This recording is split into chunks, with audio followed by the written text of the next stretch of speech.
Council 2022 April 7వ తారీఖున జరిగింది.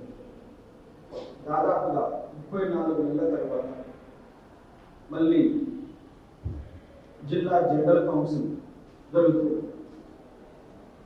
సాధారణంగా ఒక విద్యార్థి సంఘానికి మహాసభలు లేదా జనరల్ కౌన్సిల్ అనేది అత్యంత ముఖ్యమైనటువంటి సమావేశం. ఒక విద్యార్థి సంఘం, అందులో కూడా విప్లవ విద్యార్థి సంఘాలకు అత్యంత కీలకమైనటువంటి నిర్మాణపరమైనటువంటి విషయాలను చర్చించేటువంటి సమావేశం.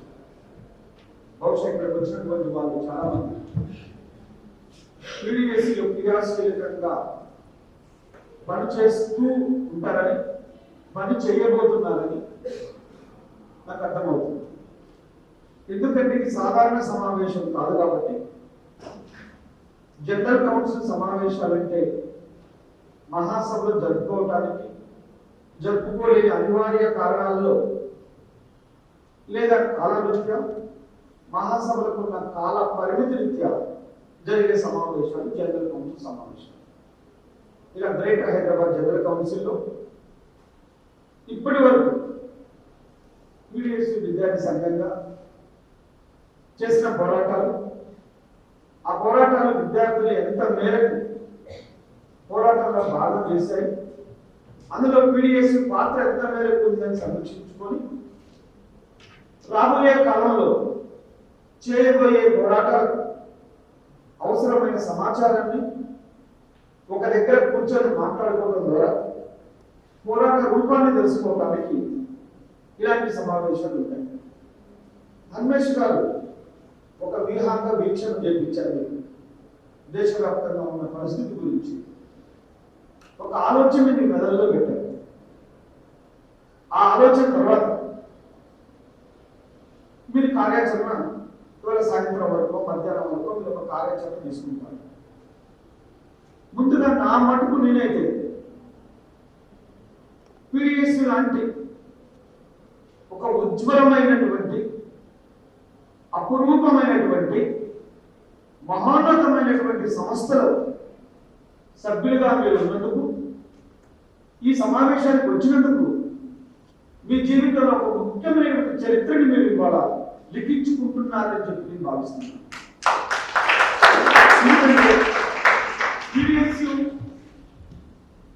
ఈ 50 ఏళ్ళుగా తెలుగు సమాజంలో పనిచేస్తుంది. నువ్వు ఈ సమావేశానికి తెలిసి వచ్చినా తెలియక వచ్చినా, చాలాసార్లు వచ్చి ఉన్నా లేదా మొదటిసారి వచ్చినా, నీ జీవితంలో ఒక ముఖ్యమైనటువంటి రోజుగా ఈ రోజు గుర్తుండిపోవాలి. పుస్తకాల్లో చెప్పని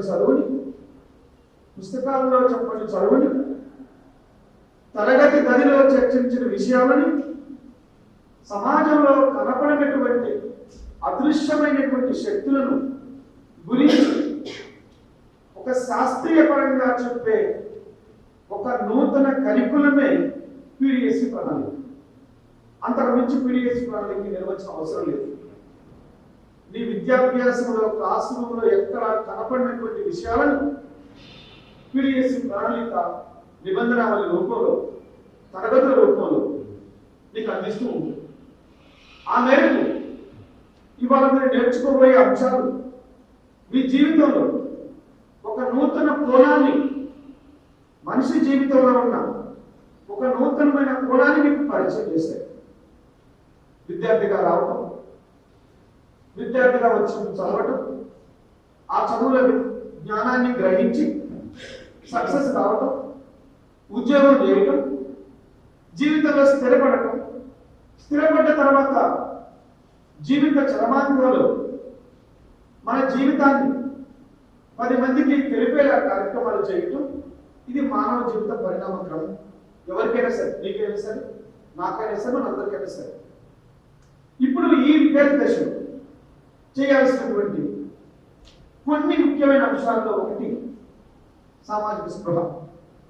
సామాజిక స్పృహను కలిగి ఉండటం, ఒక విద్యార్థి దశలో సామాజిక స్పృహను కలిగి ఉండటం అనేది ఒక ముఖ్యమైనటువంటి బాధ్యతతో కూడినటువంటి అంశం. అదే ముఖ్యంగా పీడిఎస్యు లాంటి సంస్థలు సభ్యులుగా కొనసాగటం అంటేనే, సభ్యత్వం తీసుకోవటం అంటేనే ఈ సమాజంలో ఒక కుటుంబంలో సభ్యుడిగా ఉండటంతో పాటు మరొక సామాజిక బాధ్యత కలిగినటువంటి పీడిఎస్యు అనే సంస్థలు నువ్వు సభ్యుడిగా ఉన్నావంటే ఈ సామాజిక బాధ్యత పెరిగిందని, సమాజం కోసం ఆలోచిస్తున్నామని అర్థం. ఇంతకుముందు మిత్రులు చెప్పారు, గొప్ప వ్యక్తులు. ఎవరు గొప్ప వ్యక్తులు? పుట్టుకతో ఎవరు గొప్ప వ్యక్తులు కాదు. పుట్టుకతో ఎవరు సమాజంలో గుర్తుండిపోయే చరిత్రను రాసుకోరు.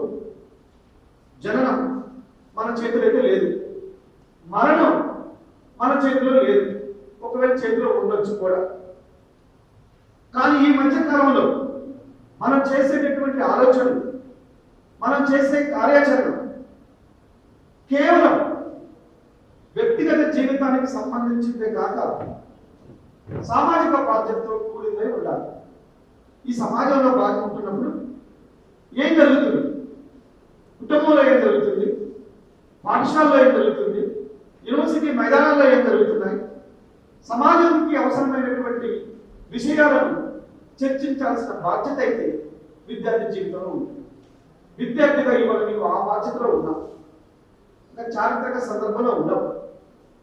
రోజువారీ చదువులతో పాటు ఈ సమాజంలో నువ్వు సభ్యుడు కాబట్టి ఈ సమాజంలో సభ్యుడైన వల్ల సమాజం గురించి ఆలోచించాల్సినటువంటి ఒక బాధ్యత నీపై ఉన్నది.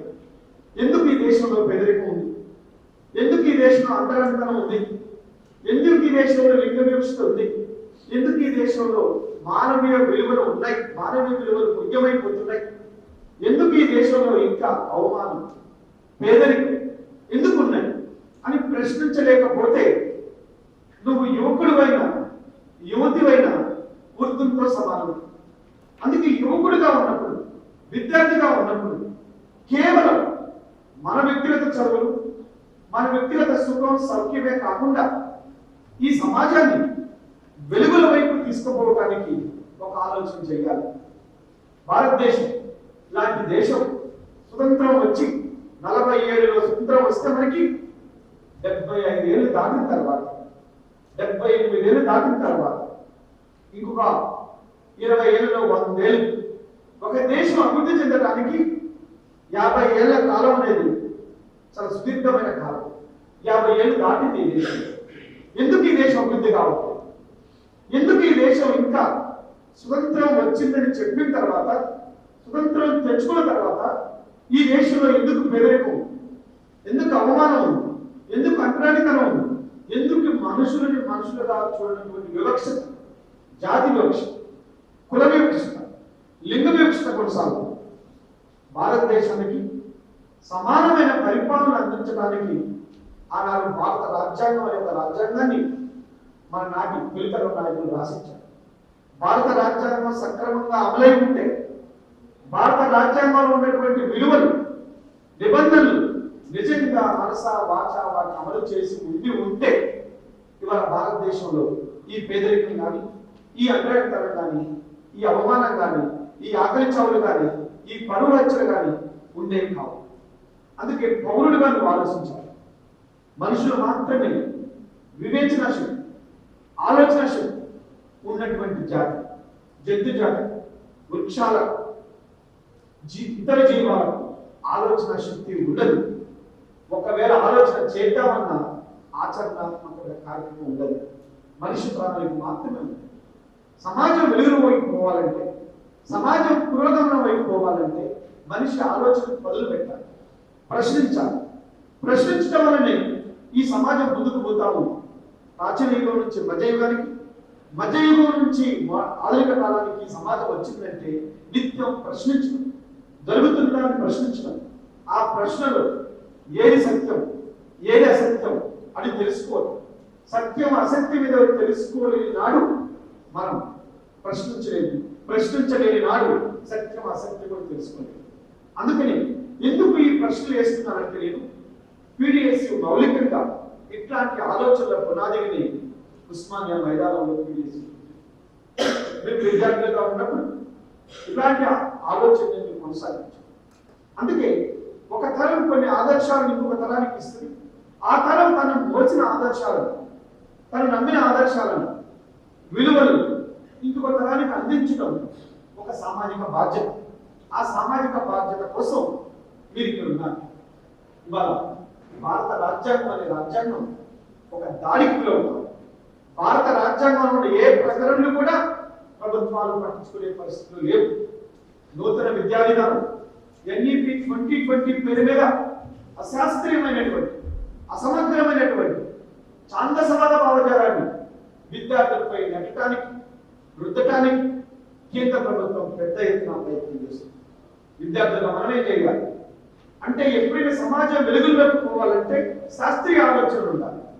పురాతనమైన భావజాలాన్ని, బూజు పెట్టిన పురాతనమైన భావజాలాన్ని వదిలించుకొని ఈ సమాజం ముందుకు పోవడానికి కావలసిన ఆలోచన అలవర్చుకోవాలి. ఇవాళ NEP 2020 100 ఏళ్ళు వెనక్కి తీసుకుపోయే విధంగా విద్యా విధానాన్ని ముందుకు తీసుకొచ్చింది. అంటే పుస్తకాల్లో ఉండాల్సిన శాస్త్రీయ విజ్ఞానాన్ని అశాస్త్రీయ వైపు పెడతాము. మూఢనమ్మకాలను, ఛాందసవాద భావజాలాన్ని నిజమైనటువంటి విషయాలుగా పుస్తకాలు మార్చే ప్రక్రియ పెద్ద ఎత్తున కొనసాగుతుంది. ఒక సమాజాన్ని నడిపించేది విద్యా వ్యవస్థ. ఒకనాడు సమాజం ఎంత గొప్ప సమాజం నిర్వచించడానికి ఆ సామాజిక చరిత్ర ఏంటి, దేశ చరిత్ర ఏంటి, ఎన్ని బంగారు నిలువలు ఉన్నాయి, ఎన్ని వెండి నిలువలు ఉన్నాయి, ఎంత గొప్ప సామాజిక నాగరికత ఉన్నది అని అంచనా వేసేవారు. ఇవాళ అలా లేదు. ఒక సమాజం విలువైన సమాజం అన్నప్పుడు విలువైన మానవ వనరులు ఉన్నాయా, శాస్త్రీయమైన మానవ వనరులు ఉన్నాయా, ప్రశ్నించగలిగే మానవ వనరులు ఉన్నాయా అంటే ఆ సమాజంలో ఆలోచించగలిగే మెదళ్ళు, ఆ సమాజంలో శాస్త్రీయతను పట్టగట్టే మెదళ్ళు ఎన్నున్నాయో వాటి ఆధారంగా సామాజిక విలువ ఉంటుంది. అందుకని అశాస్త్రీయమైన ఛాందసవాద భావజాలకు వ్యతిరేకంగా ఒక పెద్ద యుద్ధమే మొదలైంది ఇండియాలో. ఈ యుద్ధం మనం స్టార్ట్ చేయాలి. స్పార్టకస్ స్టార్ట్ చేశాడు. ఈ యుద్ధం మనం స్టార్ట్ చేయాలి.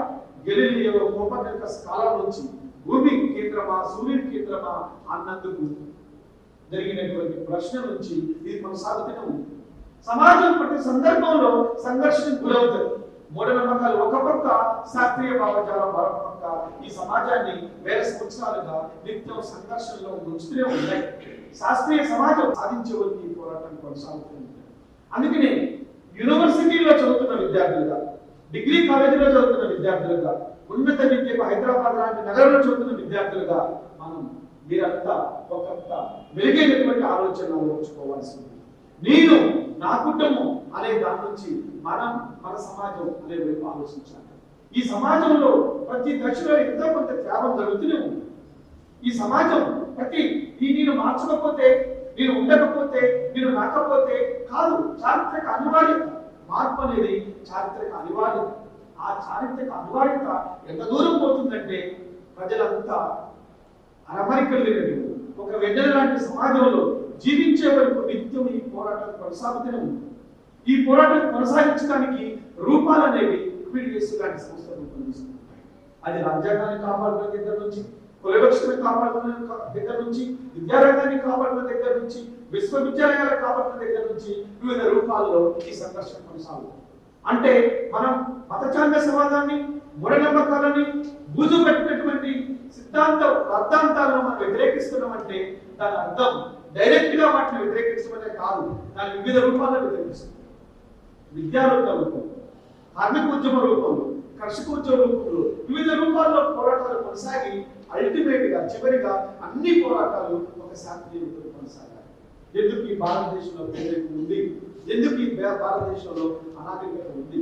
ఇంతకుముందు అంబేద్కర్ చెప్పారు భగత్ సింగ్ గురించి, జార్జియా గురించి.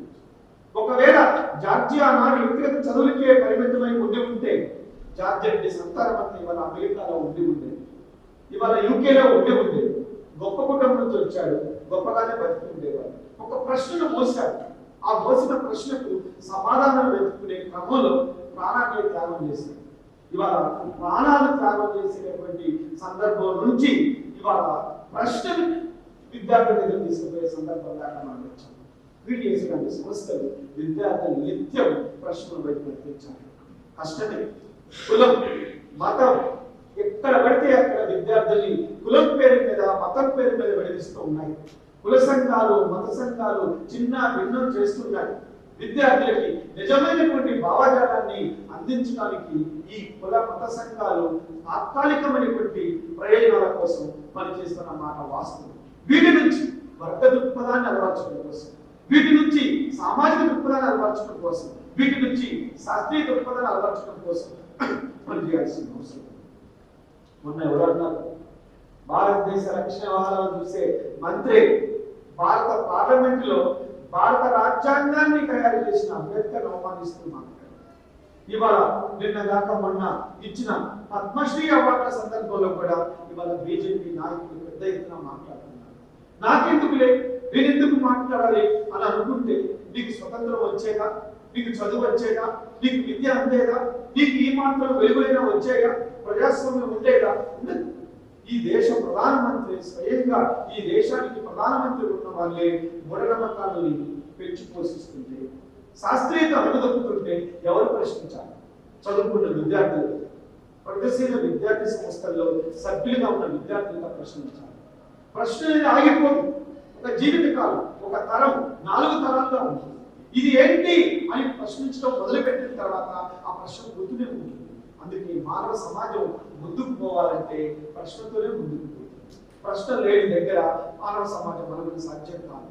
ప్రపంచ పటం నుంచి అనేక జాతులు కనుమరుగుతున్నాయి, అనేక సమూహాలు కనుమరుగుతున్నాయి. ఎక్కడైతే ప్రశ్న లేదో ఆ సమూహం, ఆ జాతి తన ఉనికిని కోల్పోతుంది. అందుకని ప్రశ్నించడం అనేది విద్యార్థి క్రియాశీలకంగా ఉండాలి. మూఢనమ్మకాల భావజాలను, మత ఛందస్సుల భావజాలను వ్యతిరేకంగా నిలబడాలి. కులాలు, మతాలు, ఈ సెక్టోరియల్ గ్రూప్స్ అన్ని మానవ జాతిని విచ్ఛిన్నం చేసేవి. అది భారత సమాజంలోనైనా పాశ్చాత్య సమాజంలోనైనా. కుల సంఘం నిర్మించడం ఈజీ, మత సంఘం నిర్మించడం ఈజీ, కానీ ప్రగతిశీల భావజాలం ఉన్న సంఘం వైపు విద్యార్థులు కూడగట్టడం అసలు సిసలైనటువంటి కష్టమైన పని. అట్లాంటి ఒక కష్టమైన పనిని భుజాల మీద వేసుకుని ముందుకు పోతున్నారంటేనే ఇది ఒక చారిత్రక మార్పు. అందుకే పీడిఎస్సీ లాంటి సంస్థల్లో ఉన్న మీరందరూ చదవటం, అధ్యయనం చేయడం నేర్చుకోవాలి. ప్రశ్నించడం అంటే అధ్యయనం చేయడం. అధ్యయనం లేని నాడు ప్రశ్న రాదు. మీలో ఉన్న ఒక గొప్ప లీడర్ అయితే మాత్రమే గొప్ప లీడర్ కాదు. జార్జ్ రెడ్డి ఇవాళ ఇంతమంది మెదడులో ఉన్నారంటే, చనిపోయిన 50 ఏళ్ల తర్వాత కూడా నిత్యం జనంలో వందలాది, వేలాది, లక్షలాది మంది మధ్య చర్చలు వస్తున్నారంటే జార్జ్ రెడ్డి యొక్క అధ్యయనం, జార్జ్ రెడ్డి యొక్క పరిశీలన శక్తి, అది మాత్రమే జార్జిని 50 ఏళ్లుగా మరణం తర్వాత జీవించినట్టు చేస్తుంది. అందుకే అధ్యయనం పోరాటం ఉంటుంది. అధ్యయనం చేయాలి, బాగా అధ్యయనం చేయాలి. అధ్యయనం చేసే క్రమంలో సామాజిక స్పృహను అలవర్చుకోవాలి. ఆ సామాజిక స్పృహను అలవర్చుకోకుండా అధ్యయనం మాత్రమే చేస్తే కూడా ఆ అధ్యయనం ఎటువంటి మార్పుకి దారితీయని గుర్తుంచుకోవాలి. అందుకని పీడిఎస్సీ జనరల్ కౌన్సిల్ వచ్చిన విద్యార్థులు ఇవాళ నుంచి ఒక డెసిషన్ తీసుకోవాలి. నేను నెలకు ఒక పుస్తకం చదవాలి, ఒక పుస్తకం చదవాలి. నా అకాడమిక్ పుస్తకాలతో పాటు ఒక్క బుక్ ని అట్లీస్ట్ చదవాలి. చదివి మా నాయకుడి దగ్గర పోయి ఆ పుస్తకం మీద చర్చించాలి. మేము విద్యార్థులుగా ఉన్నప్పుడు స్టడీ సర్కిల్స్ పెట్టుకునేవాళ్ళు, రెగ్యులర్ గా స్టడీ సర్కిల్స్ పెట్టుకునేవాళ్ళు. 5లో 10 మందో 15 మందో జరుగుతున్న జాతీయ అంతర్జాతీయ విషయాల మీద కూర్చొని మాట్లాడుకొని ఆలోచనలు పంచుకునేవాళ్ళు. కానీ వాళ్ళ సెల్ ఫోన్ వచ్చేది, మొబైల్ ఫోన్ వచ్చిన తర్వాత, మన చేతిలో ఈ స్మార్ట్ ఫోన్ ఉన్న తర్వాత మన ఆలోచన మొత్తం కట్టిపడిస్తుంది. చదివేటువంటి అవకాశాన్ని ఇవ్వట్లేదు, చర్చించేటువంటి అవకాశాన్ని ఇవ్వట్లేదు. నిత్యం మనం ఫేస్బుక్లను, టెలిగ్రామ్లను, వాట్సాప్లను బిజీగా ఉన్నాం. అందుకనే టెక్నాలజీకి ఎంత దూరంగా ఉంటుంది, లేదా టెక్నాలజీని ఎంత మినిమైజ్ చేయగలిగితే అంత అధ్యయనం జరుగుతుందని గుర్తించాలి. పీడిఎస్సీ విద్యార్థులు ఖచ్చితంగా చదువుల్లో ముందుండాలి. చదువుల్లో ముందు పెట్టవే అసలు ఏ విద్యార్థి సంస్థకు ప్రపంచంలో లేనటువంటి ఒక వారసత్వం పీడిఎస్సీకి ఉన్నది. పీడిఎస్సీలో సభ్యులంటేనే అకాడమిక్స్ లో క్లాస్ టాపర్గా ఉంటారు అని చెప్పి గుర్తుంచుకోవాలి. నేను 94లో ఐసిఎస్సి చదివాను ఖమ్మంలో. ఇంటర్మీడియట్ వచ్చాను నయాబాద్ జూనియర్ కాలేజీ. నాకు పీడిఎస్సీ అంటే ఏదో తెలియదు 94 నాటి. మా ఊరిలో ఉన్నప్పటికీ జూనియర్ కాలేజీకి రాగానే అక్కడ ఉన్నటువంటి వాళ్ళు, నేను ఎస్ఎస్సిలో మండల టాపర్గా ఉన్నాను కాబట్టి, మంచి మార్క్స్ తో పాస్ అయ్యాను కాబట్టి వెంటనే వాళ్ళు నన్ను క్యాచ్ చేశారు. ఇంటర్మీడియట్ సెకండ్ ఇయర్కి వచ్చేనాటికి నయాబాద్ కాలేజ్ ప్రెసిడెంట్గా అయ్యాను. డిగ్రీకి వచ్చేనాటికి పట్టణ బాధ్యులయ్యారు, ఖమ్మం బాధ్యులయ్యారు. అంటే కేవలం ఆనాడు ఉన్నటువంటి బీడీఎస్ నాయకులు చదివేటటువంటి పిల్లలకు విషయాలు చెప్పేవాళ్ళు, లేదా విషయాలు తెలుసుకున్న తర్వాత అయినా చదవటం నేర్పేవాళ్ళు. అందుకని ఈ జనరల్ కౌన్సిల్ సాక్షిగా, ఈ జనరల్ కౌన్సిల్ సందర్భాన నేను పీడీఎస్ విద్యార్థులకు ఒక బలమైన సూచన చేయదలుచుకున్నాను. మీరు చదవటం అనేది ఒక నిత్యం ఒక కార్యక్రమంగా మార్చుకోవాలి. కేవలం అకాడమిక్ చదువులే కాదు, ఈ సామాజిక మార్పు కోసం అవసరమైన చదువు. చదవలేనప్పుడు, పుస్తకాలు చదవనప్పుడు, అధ్యయనం చేయనప్పుడు, నీ దగ్గర జ్ఞానం లేనప్పుడు నువ్వు విజ్ఞానవంతుడు కాలేవు. ఎప్పుడైతే నీ దగ్గర జ్ఞానం ఉందో ఆ జ్ఞానం సామాజిక స్పృహతో కలవటం వల్ల, సామాజిక బాధ్యతతో కలవటం వల్ల అది విజ్ఞానంగా మారుతుంది. అందుకే పీడీఎస్ లాంటి సంస్థలు విజ్ఞానవంతులను తయారు చేస్తాయి. కేవలం పాఠ్య పుస్తకాలు, క్లాస్ రూమ్లు జ్ఞానవంతులను మాత్రమే తయారు చేస్తాయి. యూనివర్సిటీ మైదానాలు జ్ఞానవంతుల్ని విజ్ఞానవంతులుగా మార్చేటువంటి వేదికలుగా నేను భావిస్తున్నాను. మీరంతా సీట్ తెచ్చుకున్న పిల్లలు అనుకోండి, పీజీకి వచ్చారనుకోండి క్యాంపస్ కి, మీరు జ్ఞానవంతులు. అక్కడ మీకు చదువుల్లో మీరు ముందున్నారు కాబట్టి మీ జ్ఞానంతో యూనివర్సిటీ దాకా సీట్ తెచ్చుకున్నారు. మీరు జ్ఞానం నుంచి విజ్ఞానవంతులుగా మారాలంటే ఇదిగో ఇలాంటి ప్రగతిశీల సంస్థల యొక్క సాహచర్యం మీ జీవితంలో భాగమైనప్పుడు ఖచ్చితంగా మీరు విజ్ఞానవంతులుగా మారుతున్నారు. విజ్ఞానవంతులు మాత్రమే ఈ సమాజం బాగుండాలని, సామాజిక స్పృహ ఉండాలని కోరుకుంటున్నారు. నేను పీడీఎస్లు ప్రత్యక్షంగా పరోక్షంగా నాకు పీడీఎస్ ఒక 30 ఏళ్ల పరిచయం. తక్కువ ఏమి కాదు, 30 ఏళ్ల పైబడి, 94 నుంచి అంటే 30 ఏళ్ల పైబడి పరిచయం. ప్రత్యక్షంగా ఒక 17 నుంచి 16 ఏళ్ళు చాలా సిన్సియర్ గా, కమిట్మెంట్ గా నేను పీడీఎస్ లో పనిచేస్తాను. ఈ కాలంలో, ఈ 10 ఏళ్ల కాలంలో నేను పీడీఎస్ లో నేర్చుకున్నది ఏంటి అంటే ఒక విజ్ఞానంతో పాటు ఒక సామాజిక స్పృహ, ఒక అభ్యుదయ భావజాలం. ఒక సాధారణ విద్యార్థిని ఇవాళ యూనివర్సిటీకి రాగలిగానంటే పీడీఎస్ లాంటి సంస్థలు ఇచ్చినటువంటి కమిట్మెంట్, ప్రోత్సాహం తప్ప కేవలం ఎక్కడ వెళ్ళిపోయేవారు, ఏదో ఒక అవలక్షణాలకు గురయ్యేవారు. అవలక్షణాల నుంచి దూరం చేసి చదువులు, సామాజిక బాధ్యత అని నిలబెట్టగలిగింది పీడీఎస్. వ్యక్తి నిర్మాణం చేస్తుంది, ఒక మూర్తిమత్వ నిర్మాణాన్ని చేస్తుంది. మూర్తిమత్వ నిర్మాణం మనకి ఎక్కడో జరగదు. పీడీఎస్ లాంటి సంస్థలో కమిట్మెంట్ గా, ప్రతిశీల సంస్థల్లో కమిట్మెంట్ గా పనిచేస్తే నీ వ్యక్తిత్వ వికాసం జరుగుతుంది. నువ్వు యొక్క మనిషి జీవితానికి ఒక పరమార్థాన్ని, అర్థాన్ని నువ్వు పొందినవాడు. అందుకని ప్రగతిశీల విద్యార్థి భావజాలంలో ఇది ముఖ్యమైన విషయంగా నేను భావిస్తూ, మీరందరూ కూడా అలాంటి విషయాలను నేర్చుకుంటారని, నేర్చుకోవడం ద్వారా ప్రగతిశీల భావజాలాన్ని విద్యార్థుల్లో తీసుకుపోవడం ద్వారా సామాజిక మార్పులో మీరు కూడా భాగస్వామ్యం కావాలని కోరుతూ